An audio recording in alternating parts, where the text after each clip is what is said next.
14 अगस्त 1947 पाकिस्तान बना। 15 अगस्त 1947 भारत आजाद हुआ। पर अगर ये आजादी से पहले एक साथ थे तो आजादी के बाद एक साथ क्यों नहीं रहे? किन कारणों से इनका विभाजन हुआ? कौन चाहता था ये विभाजन हो और कौन नहीं? इस वीडियो में हम इन्हीं सब बातों का विश्लेषण करेंगे, तो वीडियो को अंत तक देखना। बिना किसी देरी के वीडियो को शुरू करते हैं। 18वीं सदी के अंत से ब्रिटिश साम्राज्य का भारत पर शासन था। वे जानते थे कि भारत एक बहुत बड़ा और विविधताओं से भरा देश है। यहाँ पर अलग अलग भाषाएं, जातियां, धर्म और संस्कृतियां हैं। और वो ये भी जानते थे कि अगर यहाँ पर राज करना है तो इन सभी लोगों को आपस में लड़वाना होगा। इसलिए उन्होंने एक नीति अपनाई, फूट डालो और राज करो। उन्होंने हिंदू और मुसलमानों के बीच अविश्वास बढ़ने दिया, जिससे हिंदू और मुसलमानों के बीच दूरी आ गई।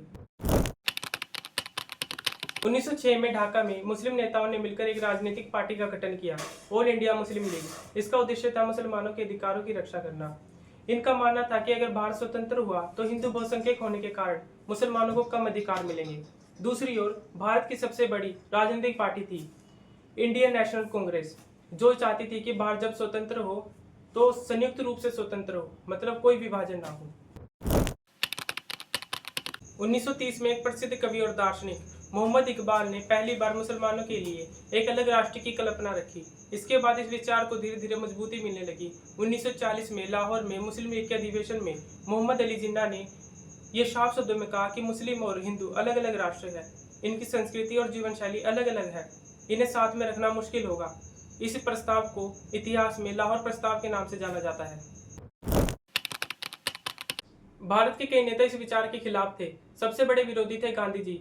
उनका मानना था कि हिंदू और मुस्लिम सदियों से साथ रहते आए हैं और आगे भी साथ रह सकते हैं। उन्होंने कहा था कि भारत का विभाजन उनकी आत्मा को स्वीकार नहीं है। कांग्रेस के अन्य नेता भी इस विचार के विरुद्ध थे, जैसे जवाहरलाल नेहरू और सरदार वल्लभ भाई पटेल। वो भी नहीं चाहते थे कि देश का बंटवारा हो, परंतु समय के साथ हालात बिगड़ते गए। 1946 में स्थिति अचानक बहुत खराब हो गई। मुस्लिम लीग ने डायरेक्ट एक्शन डे मनाने का फैसला किया।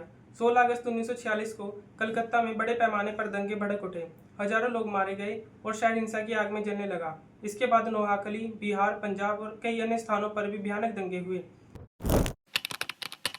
1947 में ब्रिटेन ने फैसला किया कि वह भारत को जल्द से जल्द स्वतंत्र कर देगा। उस समय भारत के आखिरी वायसराय थे लॉर्ड लुईस माउंटबेटन। उन्होंने एक योजना बनाई जिसे 3 जून योजना कहा गया। इस योजना के अनुसार ब्रिटिश भारत को 2 देशों में बांट दिया जाएगा, भारत और पाकिस्तान।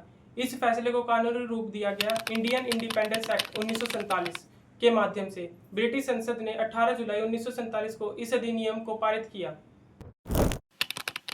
भारत और पाकिस्तान की सीमा तय करने की जिम्मेदारी दी गई ब्रिटिश वकील सर रेडक्लिफ को। उन्होंने कुछ ही हफ्तों में एक रेखा खींची जिसे रेडक्लिफ लाइन कहा गया। इस रेखा के आधार पर 2 प्रांतों को बांटा गया, पंजाब और बंगाल। पंजाब का एक हिस्सा भारत में गया तथा दूसरा हिस्सा पाकिस्तान में। इस तरह बंगाल का भी विभाजन हुआ। पूर्वी बंगाल को पाकिस्तान में दिया गया तथा पश्चिमी बंगाल को भारत में। 14 अगस्त 1947 को पाकिस्तान बना। 15 अगस्त 1947 को भारत आजाद हुआ।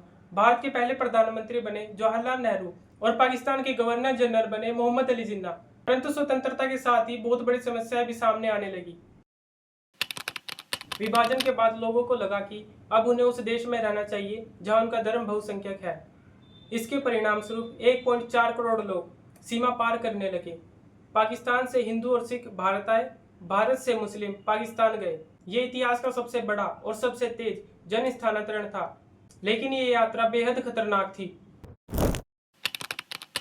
सीमा के दोनों ओर भयानक दंगे भड़क उठे, गांव जला दिए गए, ट्रेनें लाशों से भरकर आने लगी और हजारों परिवार बिखर गए। इतिहासकारों के अनुसार लगभग 2 लाख से 20 लाख लोगों की मौतें हुई। कई महिलाओं का अपहरण हुआ और उन्हें अमानवीय अत्याचार सहने पड़े। कई परिवारों ने डर और शर्म के कारण अपनी ही बेटियों को मार दिया या उन्होंने आत्महत्या कर ली। ये मानव इतिहास की सबसे दर्दनाक घटनाओं में से एक थी। जब लाखों लोग अपने घर छोड़कर भागे तो दोनों देशों में शरणार्थी शिविर बनने लगे। लोग बिना भोजन, पानी और चिकित्सा के कठिन परिस्थितियों में रह रहे थे।